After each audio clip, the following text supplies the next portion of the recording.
현재 네. 매매 경력이 어떻게 되시죠? 올해 제가 2004년도부터 했거든요. 2004년도. 네, 근데 지금 현재 2024년도니까 딱 20년.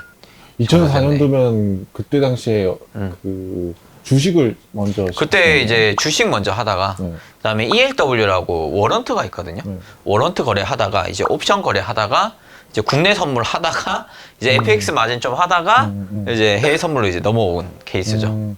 근데 되게 이제 투자 네. 상품이 바뀌었는데 중간중간에 네네네. 그 바꾸는 이유가 혹시 따로 있었나요? 이제 2004년도에 이제 제가 그때 당시에는 뭐 주식시장이 상당히 좋았어요. 그때 이제 중국 주식시장이 너무 좋다 보니까 이제 미래에셋 뭐 펀드가 뭐 수익률 200% 400%막 이렇게 나올 때였거든요. 펀드 상품이. 네, 펀드가. 그런데 와 이거 직접 투자하면은 더 많이 벌 수 있겠다 해서 그래서 저는 처음에 20살 때 펀드 가입을 했다가 이제 주식을 이제 배우면서 이제 하게 되었고, 근데 그때 시장 상황이 되게 좋았어요. 그때 당시에 좋아서 그냥 뭘 들어가도 다 수익이 나길래 이것보다 더 크게 수익 낼 수 있는 게 없나 해서 알아본 게 이제 워런트였어요. 그럼 그런 정보들을 어떻게 네. 뭐 증권사 직원으로부터 이렇게 소개를 받은 건가요? 아니면 직접 찾아보셨나요? 저는 이제 그때 당시엔 어떻게 했냐면 약간 주식 동호회 같은 게 있었어요. 주식 네. 동호회 같은 게 이제 뭐 다음 카페나 뭐 네이버 카페 이런 게 있었는데 그때 이제 그런데 이제 카페 가입을 해서 좀 친하게 지내는 분들이 있었는데 그분들이 이래저래 좀 소식을 주시더라고요. 요즘에 이거 좋더라 저거 좋더라 하면서 그래서 저도 이제 원래 주식 위주로 하다가 나중에는 이제 조금 더 위험하지만 좀 더 높은 수익을 얻을 수 있는 게 없나 해서 이제 워런트, 옵션, 선물 뭐 이렇게 이제 넘어가게 됐었죠. 어쨌든 그런 다양한 투자 상품들 네. 동호회 통해서 이제 알게 그렇죠. 되셨다는 거죠. 네네네. 그러면 처음 이제 주식을 시작하셨을 때 그때 직업은 무엇이었나요? 그때는 대학생이었죠. 대학생. 딱 20살 대학교 입학해서 이제 저희 대학교 다닐 때 그 대학교 선배 형이 있었는데 그 형이 주식을 되게 많이 하시더라고요. 처음에 저는 펀드 뭐 미래에셋 펀드 이것저것 가입했다가 나중에 이제 그 형한테 이제 주식을 좀 배우게 되었죠. 그럼 대학생 때 이제 처음 딱 주식을 네. 하셨는데 네. 처음 이제 거래한 종목 혹시 기억나시나요? STX 페노션도 있고 엑스티스 네. 그게 뭐죠? 너는 모를 거야. 지금도 있는 종목인가요? 그때 요새 내가 주식을 잘 안 해서 모르겠는데 아마 있을 수도 있고 STX 페노션 있고 그 전에는 이제 완전 초창기에는 뭐 삼성전자, LG전자 그때 당시에 이제 했었고 또 현대차, 기아차 그냥 일반적인 거 전 좀 많이 했었어요. 주로 우량주만. 네, 이렇게. 주로 우량주 하다가 우량주가 좀 재미가 없더라고. 그래서 약간 이제 코스닥주 이제 잡주들, 네, 작전주들 이런 거 좀 갖고 놀기 시작했죠. 아하. 네. 시작부터 이제 좀 약간 위험한 걸 좋아하셨던. 아무래도 좀 약간 그랬던 것 같아요. 그러면 그 이제 네. 처음에 이제 코스피 위주로 네. 우량주 했을 때 한 종목에 이제 몰아서 이게 투자하시는 경향이 있어요. 아니요, 분산 투자했었어요. 어느 것도 분산 투자하셨어요. 그 얼마 되지도 않는 돈인데 분산 투자했어요. 그럼 대학생이면 아무래도 이제 좀 실드가 적을 수밖에 그렇죠, 없는데 그렇죠. 네. 어느 정도로 시작하셨나요? 그때 뭐 알바에서 좀 번 돈을 계속 이제 저축하고 해서 그때 한 100만, 200만 갖고 처음에 시작했던 것 같아요. 했다가 이제 점점 이제 조금씩 불려 나가고 사실 이제 주식으로 크게 벌었다기보다는 계속 알바에서 번 돈이 더 컸던 것 같아요. 더 빠르고. 주식보다 알바하거나 또 제가 이제 그때 당시에 이제 바이크 같은 걸 되게 좋아해가지고 그때 뭐 약간 중고를 좀 더 싸게 사서 좀 더 비싸게 판다든지 약간 그런 이제 알바는 아닌데 지금 치면은 약간 뭐 중고장터에 물건 팔듯이 약간 피 받고 팔았다 해야 되나? 약간 그런 것들을 좀 재미로 좀 했었어요. 그러면은 네. 그때도 중고나라 플랫폼이 있었나요? 어떻게 약간 파셨죠? 그 바이크 타는 분들의 그 사이트들이 있어요. 동호회, 뭐 이거 카페 사이트. 네. 동호회가, 지금은 뭐 거의 카페 뭐 이런, 그때는 동호회라는 얘기를 많이 썼거든요. 그래서 이제 그 동호회 사이트 들어가서 거기에 이제 중고장터에 올려요. 올리면 이제 거기서 이제 관심 있는 분들이 이제 저한테 따로 연락 오거나 이제 하는 거죠. 어떻게 보면은 처음부터 이제 그 싸게 사서 비싸게 팔자 그런 개념이 그렇죠. 확실하게 자리 잡은. 네네네. 근데 이때 초반에서부터 약간 그런 돈을 모으려고 했던 계기가 혹시 있었나요? 그때 처음에는 계기가 없었는데 이게 주식하다 보니까 돈을 많이 벌고 싶더라고요. 그래서 나는 이제 진짜 크게 돈 벌어서 부자 되고 싶다. 그 마인드로 계속 열심히 살았던 것 같아요. 그러면 그거를 대학교 때 학업과 병행하면서 하셨던 학업과 거예요? 병행했는데 거의 그게 주업이었어요.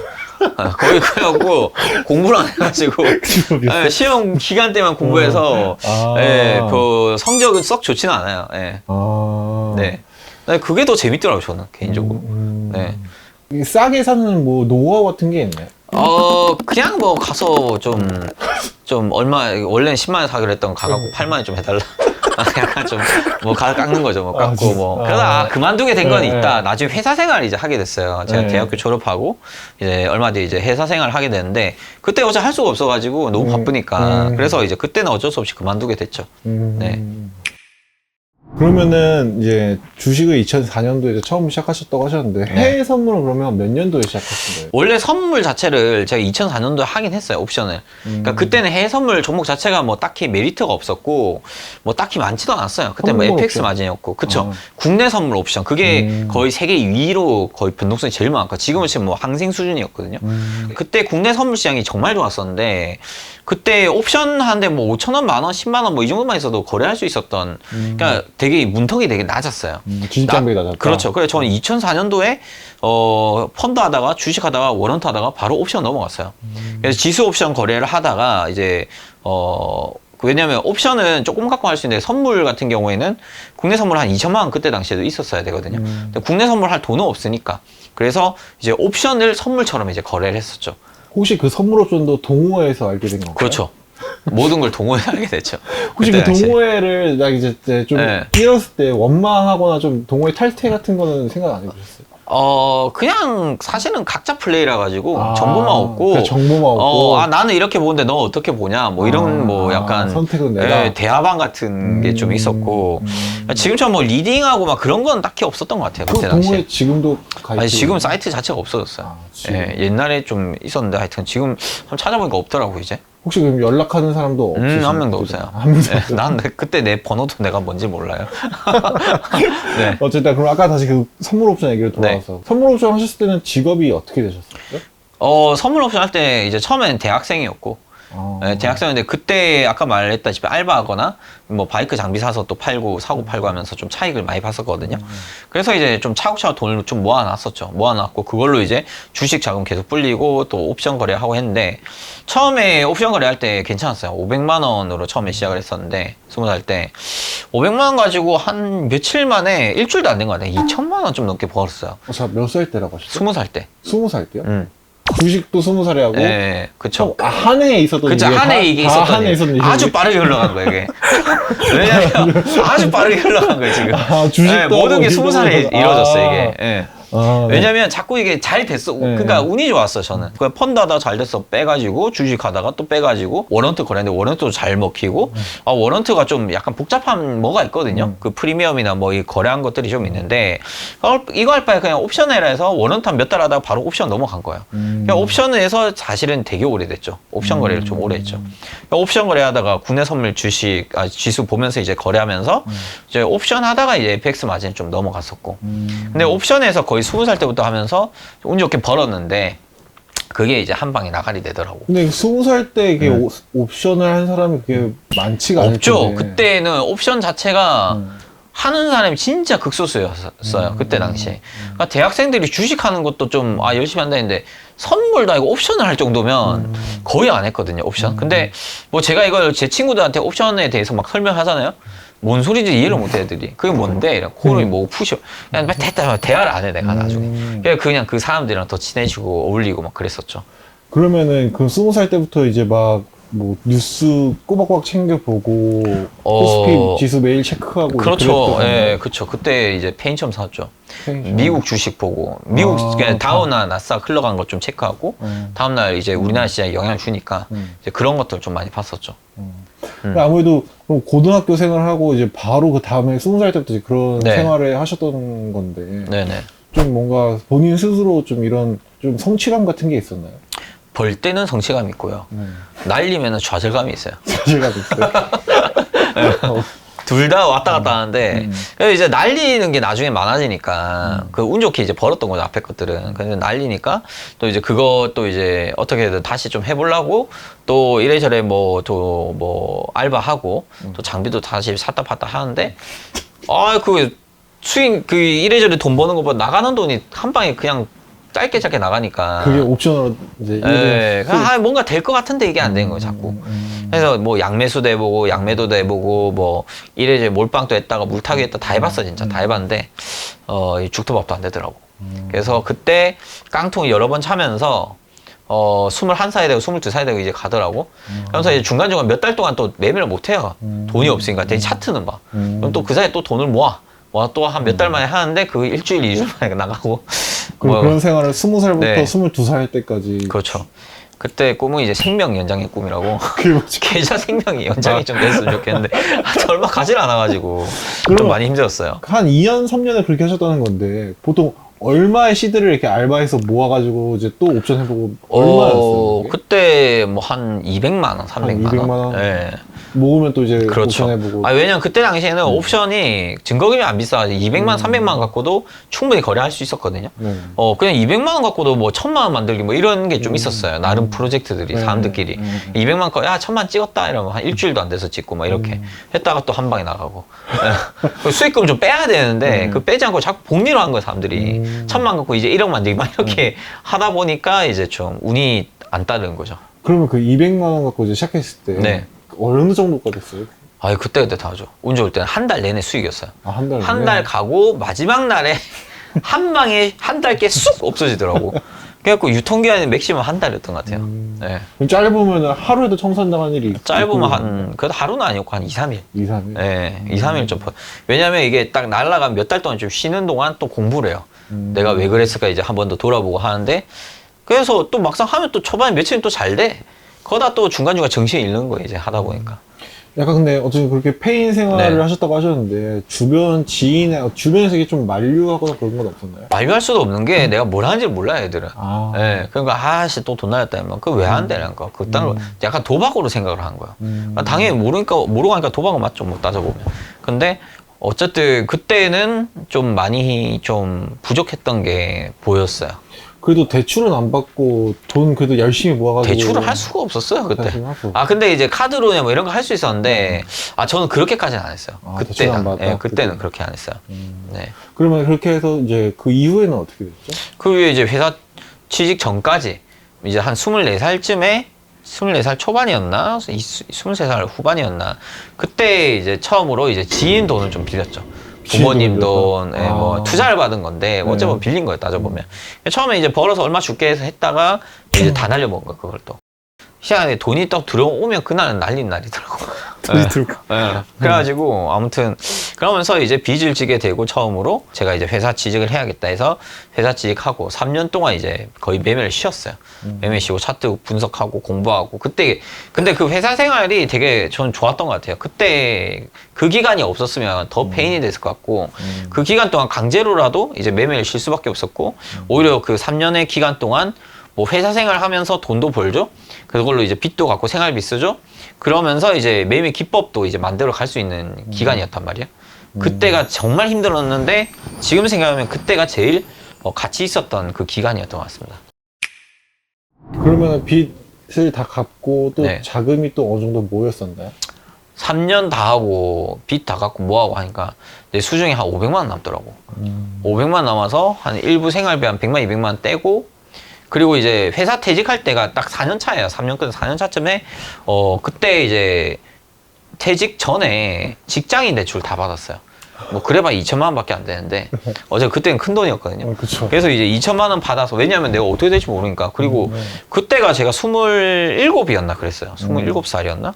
그래도 내가 그때 왜 다시 도전을 하게 됐냐면 매매 기법이 확실히 만들어졌고 그리고 모의 투자를 한 6개월 가까이 했는데 누적 수익이 나오고 그 다음에 이제는 좀 할 수 있겠다. 플러스 이 직장 생활 해가지고는 계속 돈만 나가니까 그리고 내가 열심히 한 건 난 벌고 싶은데 그게 안 되는 곳이었거든요. 그 설계회사가 맨날 야근에 철야에 뭐 주말도 맨날 출근하고 지금 생각하면 주 5일 뭐 이렇게 하는데 그때 당시 그런 게 없었어요. 이래가지고는 내가 이제 더 이상 못 살겠다 해서 나오게 된 거죠. 그래서 어떻게 될지 모르기 때문에 생활비라도 좀 쓰려고 대출을 받았고 그리고 이제 망하더라도 빨리 망해서 나 이제 빨리 취직할래지 또. 그럼 어떻게 투자를 결심을 하고 나서 퇴사를 하신 건가요? 그렇죠. 투자할 결심 다 하고 이제 퇴사한 거예요. 전략도 다 짜고 해서 나왔는데 다행히 이제 계속 3개월 내내 뭐 한 300만 원 갖고 제가 매매했던 것 같거든요. 그때도 이제 아마 옵션으로 거래했던 걸 올라왔는데 대출, 옵션으로 했다. 예. 직장인 대출은 2천만 원 정도 받았는데 왜 네. 300만 원? 아니 왜냐면 나는 이거 갖고 일단 하겠다. 이걸로 불리겠다 이랬어요. 왜냐면 시작해서? 그쵸. 이 2천만 원 뭐 다 투자했다 다 날리면 못 살 건데 맞잖아. 이 그쵸. 지원병은 있어야 될 거 아니에요. 300 날리면 또 다시 300 넣고 또 날리면 또 300 이거였거든요 계획이. 근데 다행히 이제 300 넣고 했는데 첫 달에 한 300인가 400 벌었던 것 같아요. 그래서 생활비 좀 쓰고 다시 또 300으로 세팅했는데 그 다음 달에 뭐 500 또 운 좋게 또 어떤 달은 뭐 800 뭐 이렇게 벌려서 아 이제 한 4개월 차쯤에 증거금을 높였어요. 그때 한 1,000만 원 아니고 한 600, 700 갖고 했는데 좀 약간 배수로 계속 올라가더라고. 물론 중간중간에 나도 손절이 나가고 했었거든요. 근데 아무튼 지금 뭐 그때 당시에는 되게 좋았던 것 같습니다. 직장인 대출을 받고 이제 네. 하루에 300만 원씩 네. 이제 넣어서 하셨다 했잖아요. 네. 그때 일상은 어땠나요? 그때는 진짜 너무 열심히 살아가지고 딱 그때는 해외 선물 시장을 안 했거든요. 해외 자체를 안 했기 때문에 국내 증시가 그때 3시인가 3시 반에 끝났거든요. 그렇죠. 그죠? 그러면 막상 국내 선물 시장도 오전 한 9시에 열어서 11시, 12시면 끝나요. 메인 시장은. 그 이유는 그냥 횡보다 끝나기 때문에 보통 오전 9시부터 12시까지 집중 매매 딱 하고 그리고 이제 끝나자마자 집에서 밥 먹고 등산 갔어요. 등산 가면 한 2-3시간 또 땀 빼고 막 내려온단 말이야. 네네. 등산 갔다가 또 와서 이제 매매 복귀하고. 그때는 정말 열심히 살았고, 저 나름의 그 교육 자료도 만들고, 그리고 이제 나름 공부 혼자 계속 했던 것 같아요. 이것저것 공부 많이 하고, 그리고 이제, 좀 일찍 잠들고 했죠. 그러면 그때 당시에 하고 계셨던 투자 상품은 선물 네. 옵션이었던 거예요? 그때 옵션. 옵션? 네, 옵션으로 많이 벌었어요. 옵션에는 근데 어떻게 매매 기법이란 게 따로 있나요? 옵션도 기법이 있죠.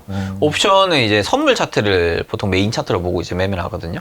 그래서 이제 그때 당시에는 이제 변동성이 정말 좋았어요, 옵션이. 그래서 뭐 하루에 100%, 200%는 그냥 좀 거의 매일 터졌거든요. 많이 터지면 하루에 1000% 했는데 어쨌든 뭐 그때 당시에 이제 변동성이 너무 좋으니까 한 100만, 200만 갖고 뭐 하루에 30만 뛰기, 50만 뛰기 이런 거는 그냥 나왔어요.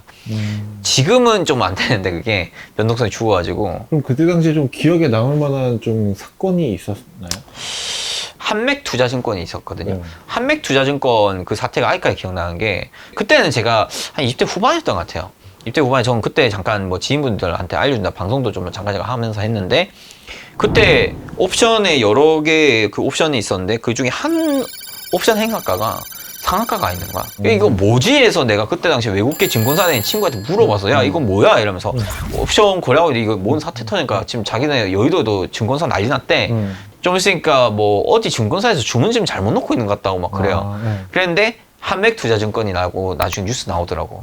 그 증권사의 어떤 딜러가 주문을 잘못 넣어가지고 결국 하루 만에 그 증권사 날아가 버렸어요. 아, 그거 본 것 같아요. 어떤 네. 증권사 직원의 실수로. 네, 한 방에 그냥 그래서 한 방에 없어졌고 그 전에는 뭐 금융위기 때가 정말 좀 재밌어요. 2008, 2009 뭐 이때 당시에 변동성이 너무 좋아가지고 그때 뭐 선물 상한가 한가 할 때 옵션 상한가 한가고 막 그랬었거든요. 그래서 옵션 상한가를 좀 몇 번 봤거든요. 그때 운 좋게 좀 먹어서 수익 냈는데 그때는 좀 매매 좀 잘 못할 때라 가지고. 옵션 상한가는 주식처럼 약간 30% 이렇게 그거 아니야. 상한가인가요? 상한가 나도 정확히 이게 어떤 기준이 상한가인지 모르겠는데 저도 책에서만 봤던 걸 실제로 본 거거든요, 그거를. 근데 그 정확히 저도 그 기준을 본 거였어요, 옵션 상한가가. 옵션과 행사가 표 보면은 그 앞에 뭐 100%, 30% 이렇게 수익률이 나오거든요. 그날 실시간으로. 근데 아니 0000만 보여. 앞에 대가리가 안 보여. 아, 오류가 아니라 진짜 오류가 아니라 글씨야. 진짜 0000 몇만 프로가 터진 거예요. 어. 그래가지고 이거 뭐야 이거 완전 난리가 나서 그때 당시에 진짜 네. 예전에 그게 캡처도 딱 해놓고 했었거든요. 10몇 년 전에. 그 외장하드에 다 넣었는데 그 외장하드에 잃어버려가지고. 아무튼 그때 당시에 제가 정말 열심히 했어요. 그때 맨날 행사가도 캡처하고 뭐 차트 맨날 뭐 종목별 그 옵션 행사가도 다 캡처해놓고 선물 캡처 막 그렇게 열심히 했었는데 아무튼 지금은 자료가 다 없네요. 예. 그럼 어쨌든 그런 좀 유명한 사건에 좀 덕을 본 적이 있나요? 덕을 본 적이 좀 많죠. 덕을 보셨어요? 덕을 봤어요. 죽다 살아났지. 죽다 살아났어요. 계좌가 죽다 살아났고. 한 번은 내 친구가 이제 그때 금융위기 때였는데, 그때 워런트랑 옵션 같이 할 때였거든요. 돈이 없으면 워런트하고, 돈 조금 있으면 옵션 거래하고 막 이랬었는데, 내 친구가 그때 금융위기 때 선물이 하한가를 갔었나 그랬어요. 근데 얘가 풋옵션에 들어갔었던 게 몇만 프로가 터진 거야. 그래서 얘가 한 100만 갖고 있는데 몇 억이 됐나 그런 거야. 몇 천이었나 몇 억이었던 것 같아요. 근데 내한테 갑자기 야 지하가 나 대박 났다. 왜? 그러니까 아니 막 뭐 자기가 이거 그것도 모르고 뭐 옵션 뭐 갔길래 그 혹시나 해서 계좌를 뒤져봤대. 있나 해서 깡통 계좌 다 뒤졌는데 나오더래. 자기가 물려서 안 판 게 있었는데 그게 대박이 난 거야. 근데 나보고도 혹시 뭔가 찾아보래 깡통 계좌. 근데 내 기억이 그때 뭐 미래에스, 삼성증권, 뭐 키움증권 여러 개 계좌들을 썼었는데 혹시나 다 뒤졌는데 있더라고. 진짜 그 대박이 뭐였냐면 증거금이 내가 100몇만 원을 넣어놨었는데 한 10만 원 남아 있었거든. 막 물려 있었단 말이야 그거를. 그냥 안 팔고 아저씨 모르겠다 만기 때까지 어째 되겠지 했는데 그게 1,몇백만 원인가 2,몇백만 원이 가 있었어. 그래갖고 와 대박이다. 다 바로 다 팔았지. 바로 다 팔았는데 회생한 계좌 금액이 결국에 나중에 없어졌어. 다시 또 그래도 하다가 이제 빙신적으로 매매하다 이제 날라갔는데 하여튼 뭐 그랬던 기억이 있네요. 네. 아니 근데 100만 원이 2천만 원 된다는 네네네. 게 하한가가 어떻게 어떤 일정 이상 수준으로 하락을 하면은 거기서 더 이상 하락을 하지 그러니까 않는 옵션은 1,000원이 끝이야. 1,000원까지 내려가면 더 이상 내려갈 데가 없어. 호가 자체가 1,000원이기 때문에 1,000 다음에 0원이거든. 그럼 1,000원에 물량 막 쌓여 있어. 그럼 누군가 사줘야지 이게 1,000원이 없어질 거 아니야 이게. 그쵸. 물량만 계속 1,000원에 다 가 있고 그냥 그거는 이제 계좌 끝난 거야 그거. 무성해야 되죠. 네네네. 그러면 이제 주식과 이제 선물을 비교했을 때 좀 어떤 점이 다른 것 같아요? 저는 이제 선물하게 됐던 계기가 뭐냐면 이제 옵션 선물이 딱 좋았던 게 차트만 보고 매매할 수 있다. 이거에 저는 혹했거든요. 왜냐면 주식 같은 경우에는 뭐 요즘에는 뭐 해외 주식도 많이 하는데 그때 당시에 국내 주식만 하더라도 코스피, 코스닥만 몇백 개가 있었단 말이에요. 그러면 그 중에서 맨날 내가 이 레이더에 들어오는 나름 레이더를 만들었다. 뭐 골든크로스 종목 뭐 이런 거 있잖아요. 네. 뭐 그랬는데 그런 레이더에 들어오는 애들만 보기에도 너무 수십 개, 수백 개인 거야. 종목이. 종목을 얘들은 찾아서 거래를 해야 되는데 근데 그렇게 분석을 해서 들어갔어.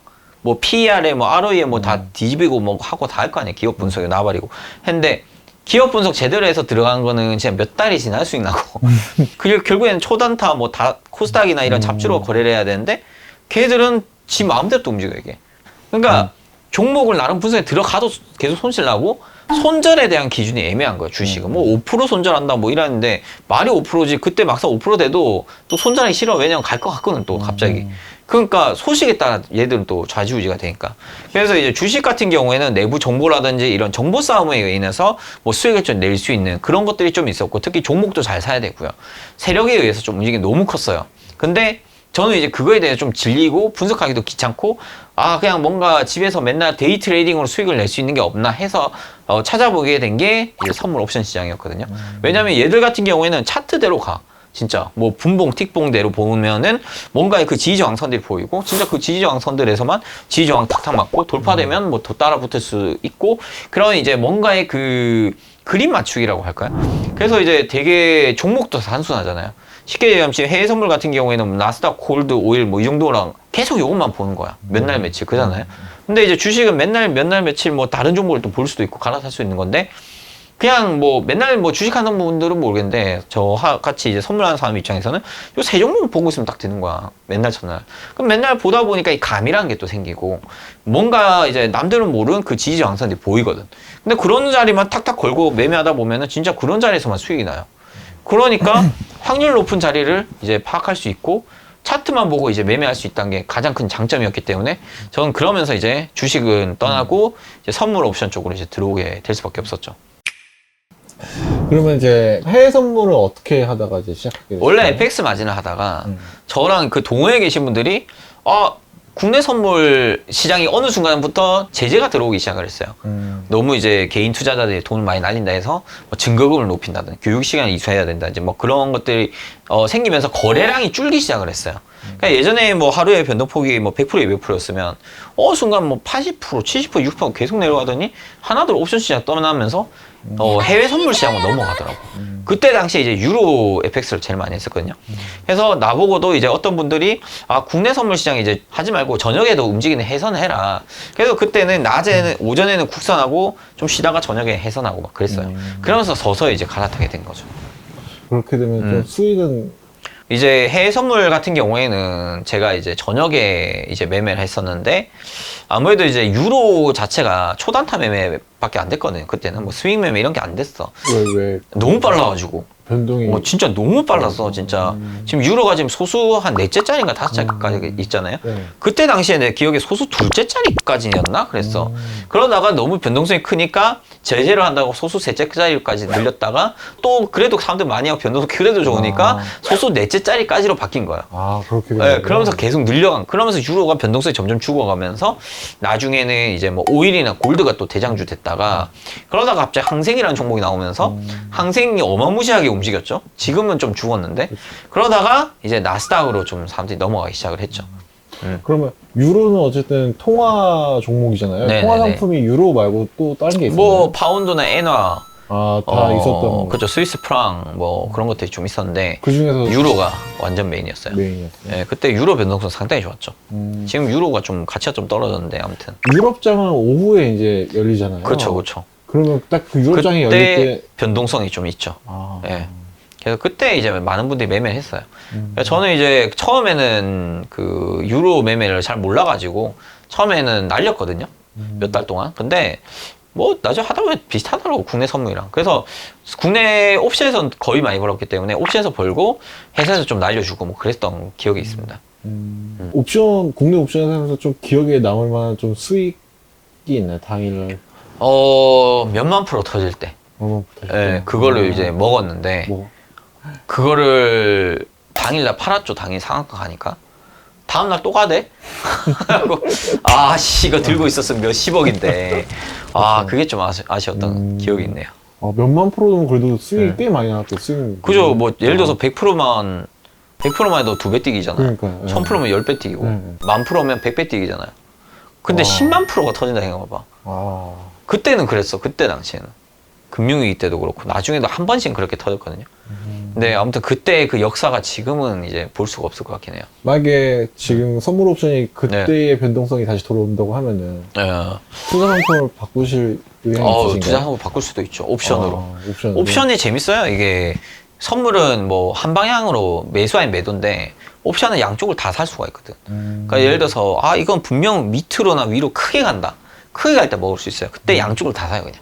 예를 들어서 풋옵션 매수 뭐 1,000만 원, 콜옵션 매수 1,000만 원 했어. 그럼 1,000만 원 샀는데 예를 들어서 밑으로 급락을 된 거야. 그래서 풋옵션이 1,000만 원이 10억이 된 거야. 10억이 되고 콜옵션 1,000만 원은 날라가야 얼마 날라가 있어? 빵원이지. 그쵸. 그러면 내가 1,000만에서 2,000만 원 투자했는데 결국에는 계좌에 10억이 들어왔어.